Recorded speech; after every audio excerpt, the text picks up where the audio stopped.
Coming up on The Cost of Living.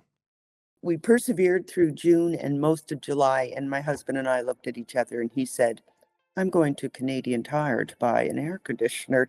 And we didn't toy with the idea because we can't live like this anymore. This summer was hot with the heat. Star Vickery was over it. She got AC and did it just under the wire, at least for her bank account.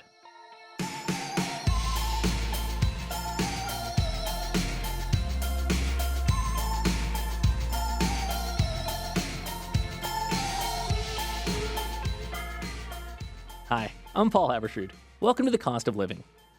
Like 10,000 spoons when all you need is a knife, more of us are getting air conditioners because of climate change. But air conditioners are about to get more expensive to help fight climate change. Isn't it ironic, don't you think? Also today, would you pay to see a reality TV star in person? Or maybe a better question, how much would you pay? Because a lot of people do. Reality TV has our attention. And in the attention economy, a whole industry now exists to put us next to D-listers. Up first, a Canadian company could become one of the world's biggest retailers, with more than 100,000 stores. We know where Alanis could get her 10,000 spoons and her knife.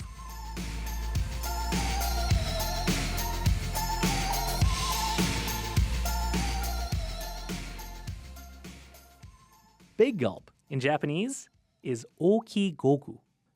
But soon it could be le big gulp. Quebec's Couche-Tard is making a $40 billion takeover bid for 7&I Holdings, the Japanese company that owns 7-Eleven. It's the kind of big swing we rarely see from corporate Canada. But Couche-Tard is no longer just the plucky little retail chain from Laval. It has more than 14,000 convenience stores around the world. It owns Circle K, Ingo in Scandinavia, and of course Couche-Tard, the night owl in Quebec. If it pulls off this deal, Couche-Tard would become a global retail giant. So, what are its chances?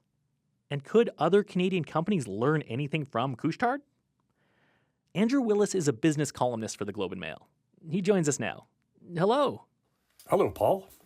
So, how did Couche-Tard start? Can you take us back to the beginning?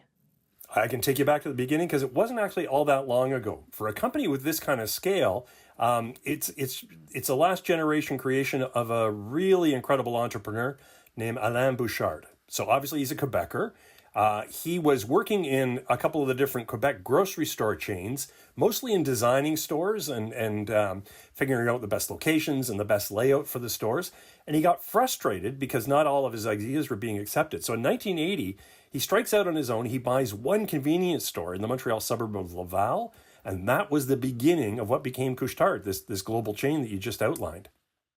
A lot of people start out with one corner store wherever they are in the country, but not a lot of people end up having Couche-Tard and maybe taking over 7-Eleven.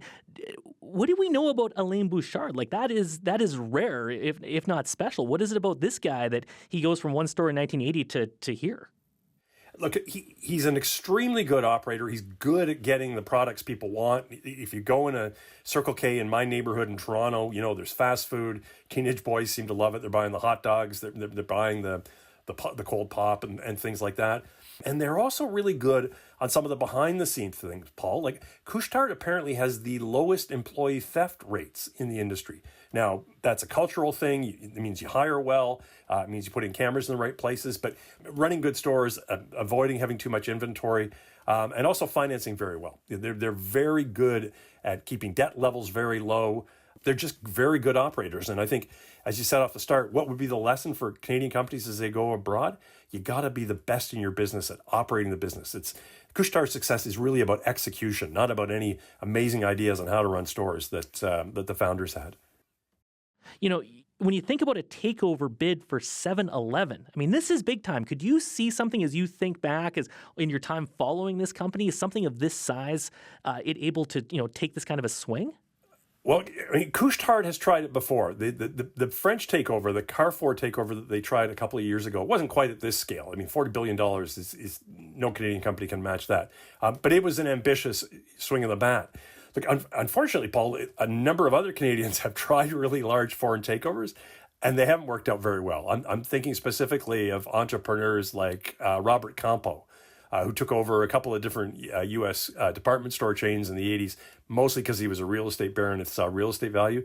He fell flat in his face. I mean, he went bust. But look, the Canadian banks have made $10 billion plus acquisitions in the United States. There's a company called Brookfield that's a big real estate and infrastructure investor. They've done some multi-billion dollar takeovers. A lot of our pension plans are investors in multi-billion dollar foreign companies. But if Couche-Tard can bring this one off, if they can buy the parent to 7-Eleven, they will have done one of the largest deals and certainly the largest consumer product deals in Canadian history. They'll have created a pretty special company. Well, yeah, in Canada, part of the narrative about Canada and corporate Canada is, hey, we're pretty entrepreneurial. We're good at starting companies. We have early stage companies with really good ideas, but we're used to the Canadian companies getting taken over, not doing the taking over. You mentioned a couple examples of us going abroad, but as you think about it, is this unusual that we're the acquirer and not the acquiree? This is highly unusual. And you've put you put your finger on a real problem in Canadian capital markets.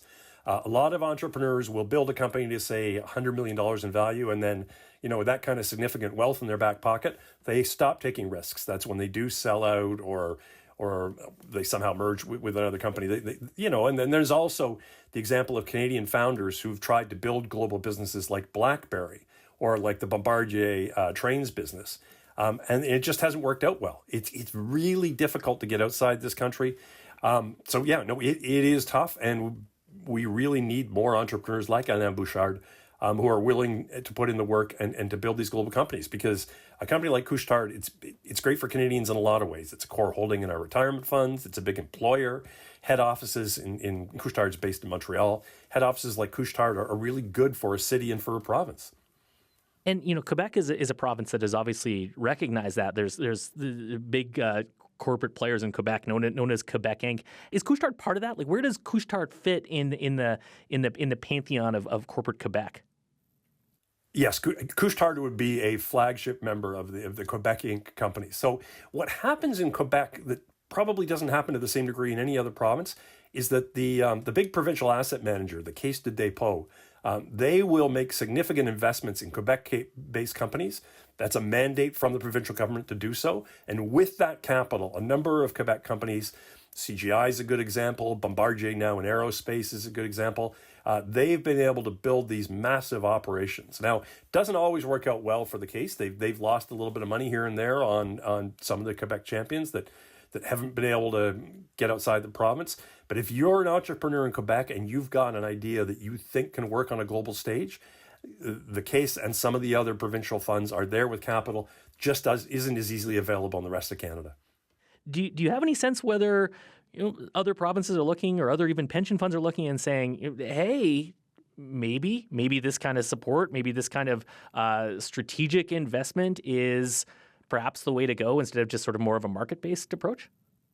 Paul, this is a really hot button political issue. So everybody notices Quebec's success in building these global companies.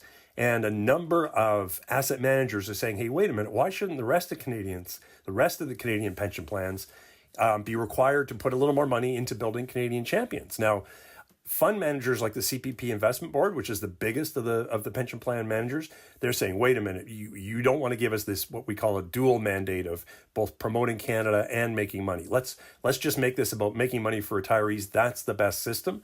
But in the last federal budget, Finance Minister Chrystia Freeland said, hey, we should look at the idea of having pension plans invest more in Canadian companies. And it's a really interesting debate. We've written a lot about it in the Globe, and we'll continue to do so. My personal feeling is I kind of like the CPPIB model, where they're out to just make money for retirees as opposed to trying to direct their money towards homegrown champions. But it's not a black and white situation. Yeah, we've talked about it on our show as well, because a lot of people are like, hey, CPP, let them invest wherever they can get the best returns. We'll worry about the other strategic stuff later in some other way. You talked about Alain Bouchard and Couche-Tard being very judicious and prudent when it comes to acquisitions, while at the same time aggressive, but not getting into bidding wars. Do they have an MO when it comes to the types of companies they're looking to buy or the types of companies that they seem to circle around? They do, in that they want specific locations. They'll be looking for high traffic, high volume locations, particularly in the United States, that are the only source of sort of 24-hour snacks, 24-hour gasoline, 24-hour food and beverage. And they're relentless about, refurbishing stores in good neighborhoods and closing down in locations that are in crappy neighborhoods where they're not making any money. So the 7-Eleven parent has been a underperforming stock for a number of years, whereas Couche-Tard has one of the highest valuations of any convenience store chain in the world. There's a reason that they're the consolidator in this very fragmented market. Well, then there's a hiccup here, though, which is Japan and Japanese regulators, because Japan traditionally, historically, has not loved the idea of foreign companies coming in and taking out Japanese companies.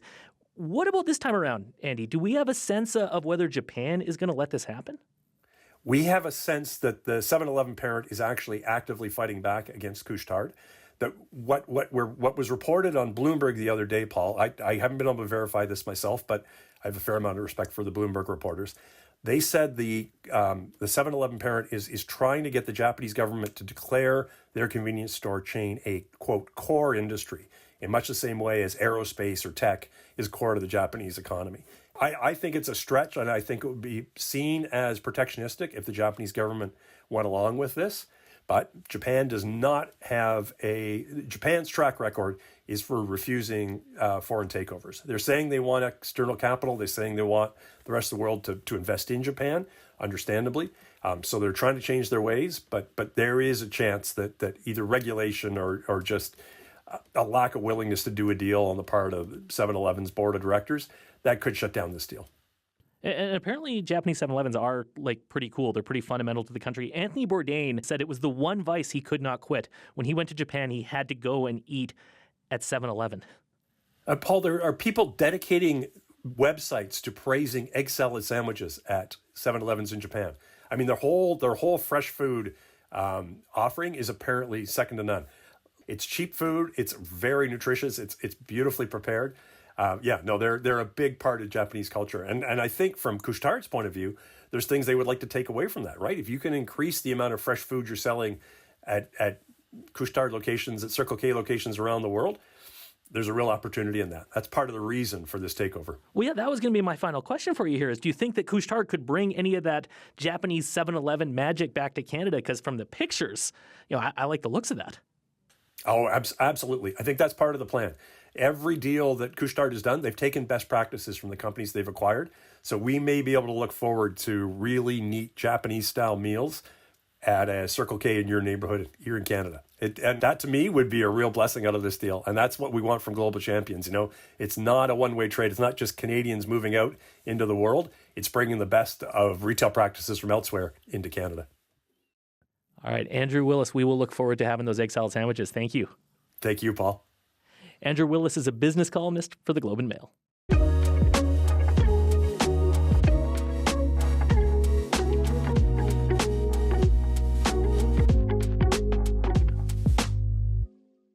Just want to let you know, if you happen to miss the show on the radio, feel free to check out our podcast.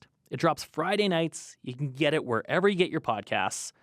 And if, you just can't get enough of the show, you can find all of our old episodes there. It's just like watching repeats of Friends. So yeah, on your radio and by podcast, this is The Cost of Living. I'm Paul Havershrud. Heat dome wasn't something we used to say. Now, summer comes, and we toss it around like we're amateur meteorologists. Hot one today. Heat dome. Thanks, climate change. And just as more of us are trying to beat the heat, our producer Jennifer Keene finds the price for cooling down is about to go up.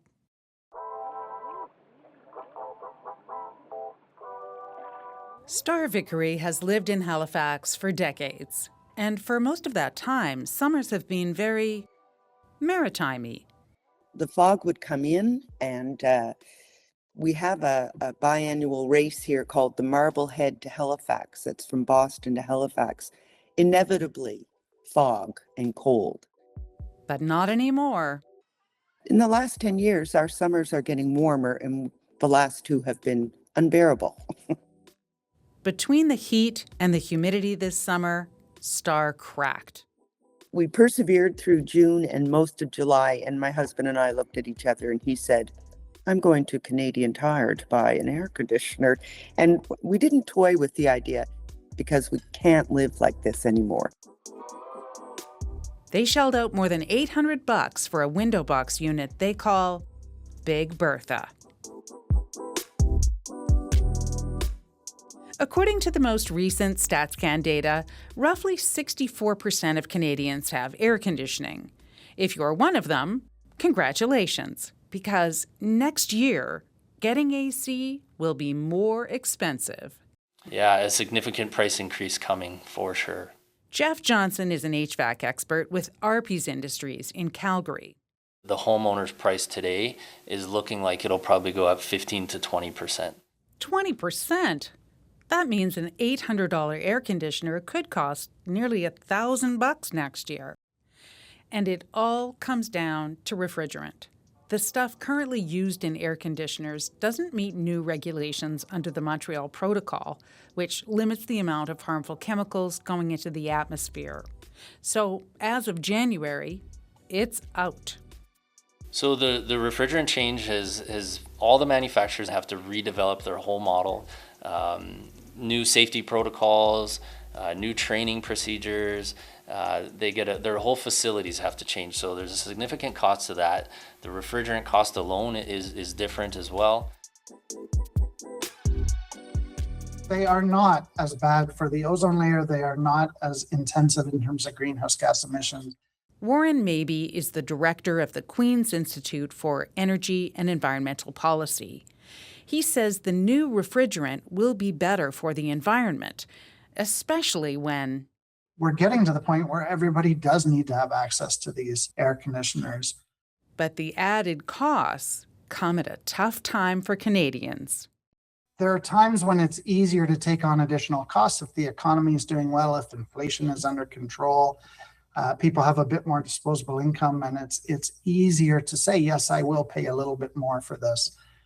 When times are tight, and I think it's fair to say that times are tight right now, it can be really hard for Canadians to find those extra thousands of dollars that are required to do things.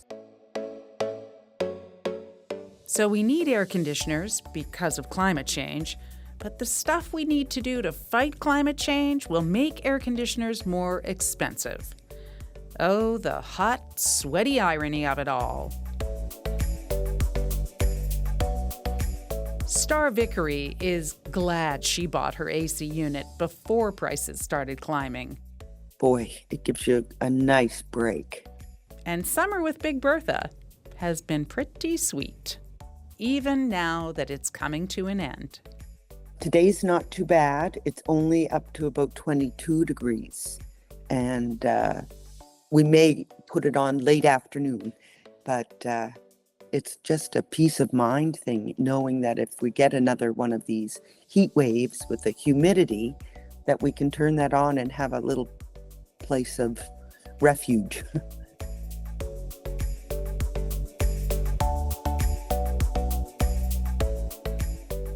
For the cost of living, I'm Jennifer Keane.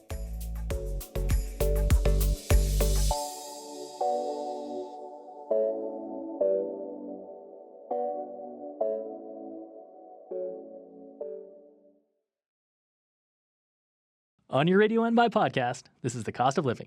I'm Paul Haberstrood. Hundreds of fans just lined up at a bar deep in the Calgary suburbs for something billed as the Vanderbrunch. I mean, like, I love reality TV. I think it holds us all together. It really does, because it's just fun. I love it, and I think it's worth it. I think it's fun, and I love entertainment. She's in for the Vanderbrunch, but really, she came to see Jax Taylor, formerly of Vanderpump Rules, and now House of Villains, and now the new show, The Valley. If you don't know Jax Taylor, he broke into reality TV as a bartender on Vanderpump Rules. So how about you? What have you been up to? Fans have watched him for more than a decade. They've seen him laugh, cry, kiss, fight. I saw a picture of you on social media a couple weeks ago, and I'm like, holy this guy looks like he's 50 years old. Jax is a classic reality TV villain. Fans love him, hate him, or love to hate him. Some just paid $50 for the Vanderbrunch. That's just another weekend on the celebrity circuit for Jax, who's been doing these kinds of events for a long time. The first time was about 12 years ago. I think I was doing the East Coast of the States. I was like in Charlotte or I think Carolinas or something like that. But yeah, I've been doing a lot of these. I would have to say I'm around like 300 or 400 of these events. A lot of his live gigs are meet and greets. He shows up, shakes hands, takes pictures. He chats a little, but every time these events are so busy, so there's not a lot of time for them to talk to me because there's usually hundreds of girls waiting to take pictures. So there's not a lot of time to sit there and just ask a question. They'll ask little things here. How do you hang out with everybody still? How's everybody doing? If there's something that happened on the show, they'll be like, hey, was this real or did this really go down and how did this end up? The appetite for all things Vanderpump is super high right now. And for a reality star, attention is the currency of the realm. It means more bars want to fly you in for events. And bringing in Jax isn't cheap. I do very well. I do very, very well. People work very, very, very hard and, don't make nearly as much as what I make. People have degrees from amazing universities and don't even come close to what I make. I'm just a degenerate idiot on TV and I make really good money. Like people don't make in a year what I made this weekend. So the bar sold out 2 shows, afternoon and evening. That's 600 tickets at $50 a pop. A big chunk of that will go to him. Jax Taylor isn't a traditional celebrity. Neither are the Survivor or Bachelorette contestants who go to trade shows, or Pauly D from Jersey Shore. They're ordinary people, more or less. But your neighbor probably doesn't get an appearance fee from local bars. Reality TV stars do. So, why? Celebrity and reality television, by the time it's said and done, can be viewed by tens of millions of people. The value, even like, let's say like the Housewives, for instance, like a lot of people watch that show and they've been watching it for years and years and years. Steve Einzig is the head of booking entertainment. He's lined up celebrity gigs for nearly 30 years. He says what reality stars offer is the same as any celebrity. They command attention. Let's just say you have an industry trade show in Calgary and your whole industry is going to be there. So now you can take out an ad someplace or you can hire a publicist to promote stuff, or maybe there's some kind of a promotional option at the trade show that you can use for sponsorship. So there's a lot more to it than just, having a celebrity there and paying the celebrity and having the celebrity take some pictures. There's far more value to it. Organizers of the Vanderbrunch said they might make money on the event.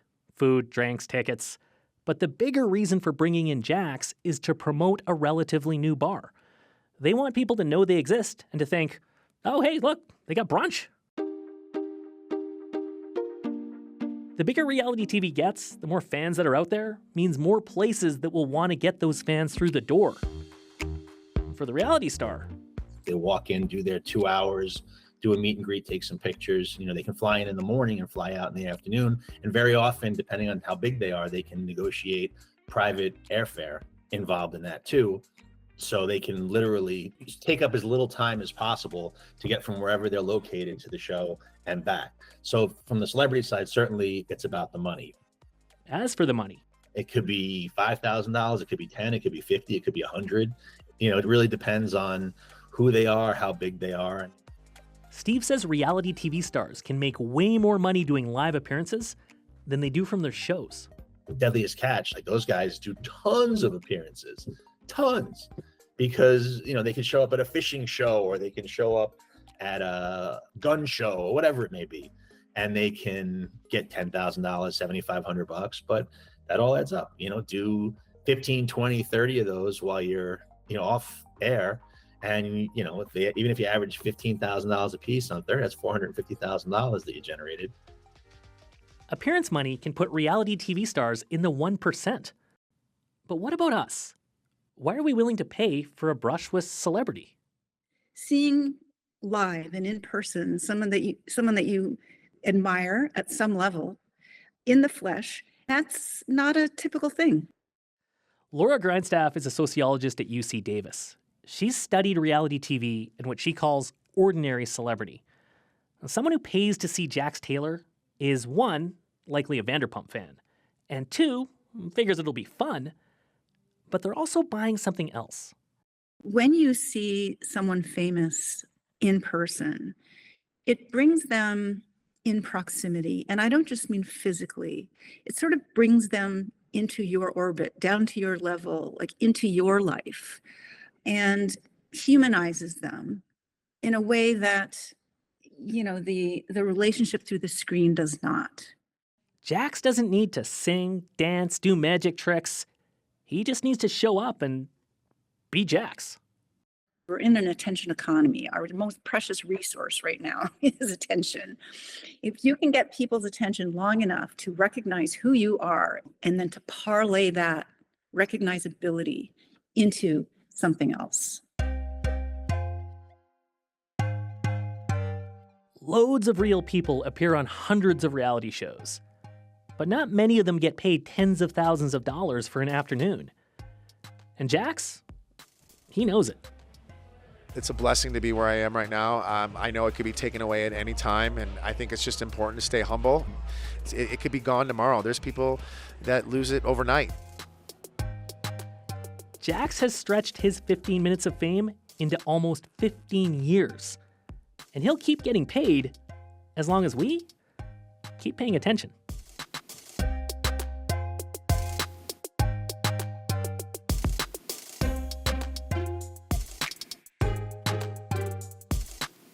Coming up next week, if Trump wins the U.S. election, he's talking about a global tariff of 10 to 20%, even on Canada. Economists say this kind of massive upheaval to global trade would be bad for everyone, including the U.S. We'll tell you why.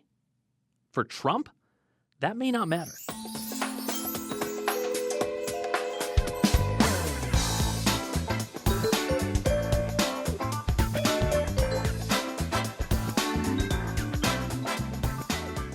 The show is produced by Daniel Nerman, Ellis Cho, and Jennifer Keene, with help from Caroline Ferris. I'm Paul Haversrud. Thanks for listening.